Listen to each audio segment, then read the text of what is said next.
สวัสดีค่ะพ่อแม่พี่น้องสวัสดีFCทุกท่านเนาะค่ะกลับมาพบมาพอกับเจตาพารวยคือเก่าค่ะในทางช่อง YouTube คลิปนี้เจตาก็จะว่างแนวทางของลาวพัฒนาค่ะลาวพัฒนาเนาะค่ะเมื่อคืนนี้เป็นของวันที่13เห็นอยู่นี่ประวัติของน้อยนำโชคเด้อค่ะน้อยนำโชคเพิ่นเข้าไปอยู่ค่ะเบิ่น66เนาะ866 3ตัวบน28ล่างค่ะเด่นเพิ่นเข้าไปตัวนึงค่ะพี่น้องFC มีไผตามไผได้บ่ค่ะโชคดีบ่กับน้อยนำโชคเนาะโซเด่นเพิ่นก็ยังบ่ทันหลุดเนาะพี่น้อง2ตัวมา1ตัว2งวดค่ะเจตาให้เบิ่งประวัติของเพิ่นค่ะ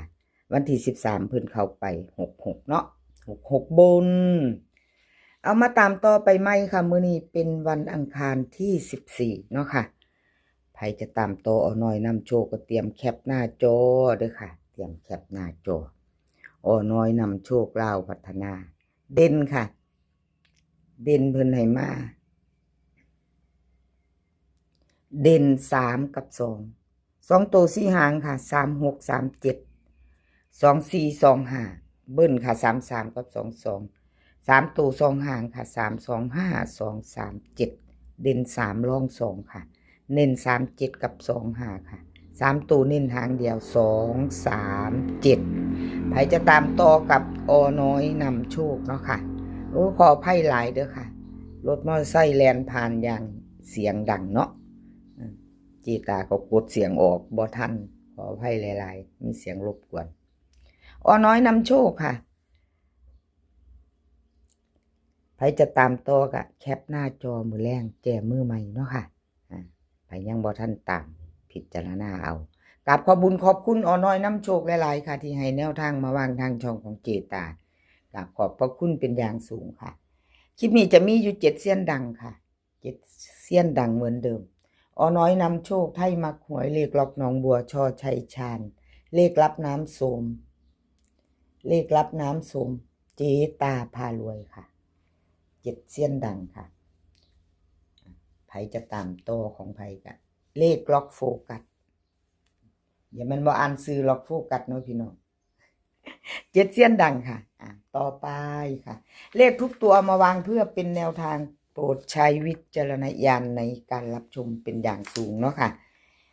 เป็นเพียงแนวทางกับพี่น้องรับชมรับฟังเนาะหลุดไปขอโทษขออภัยเลขทุกตัวเป็นเพียงแนวทางค่ะพิจารณาในการรับชมเอา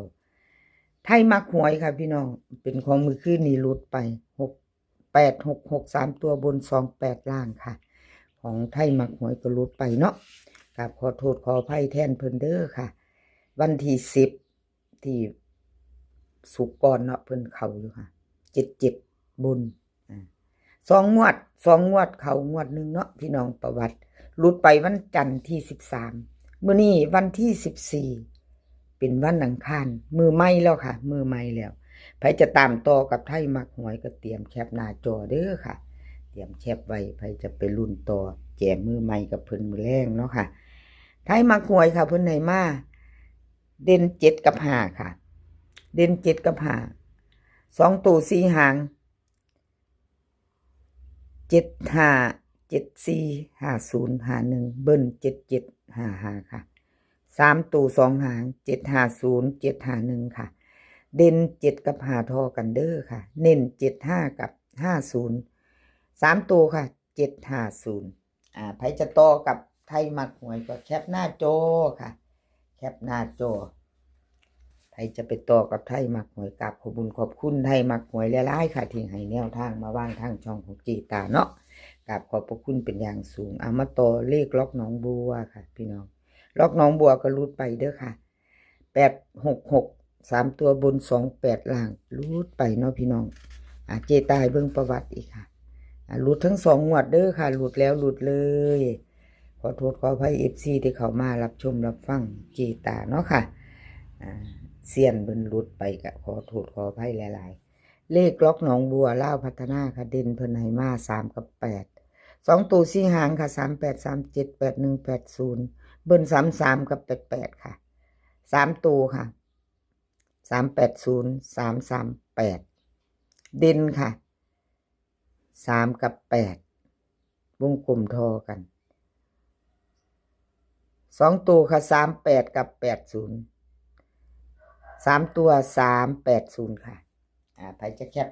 ไผจะตามต่อแคปหน้าจอเนาะค่ะแคปหน้าจอไว้ไปต่อครับเลขล็อกหนองบัวเนาะครับขอบคุณเลขล็อกหนองบัวหลายๆค่ะที่ให้แนวทางมาบ้างทางช่องของเจตาช่อชัยชาญค่ะ2ตัวเพิ่นก็หลุดไปเด้อค่ะช่อชัยชาญ2ตัวมา1ตัวค่ะเจตาให้เบิ่งประวัติ8662 8เข้าไป8ตัวเดียวพี่น้อง2ตัวมา1ตัวเนาะเข้าไปตัววิ่ง2งวดเพิ่นก็ยังบ่ทันหลุดเนาะค่ะ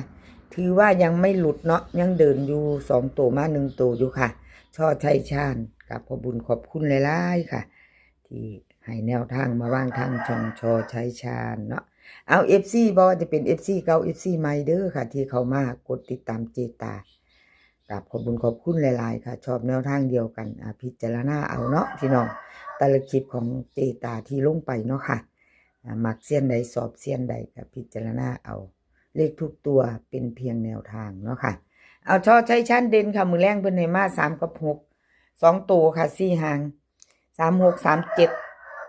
64 65เบิ้ล33กับ66ค่ะ3ตัว2หาง364 336เด่น3ร่อง6เด้อค่ะเน้น36กับ64 3ตัว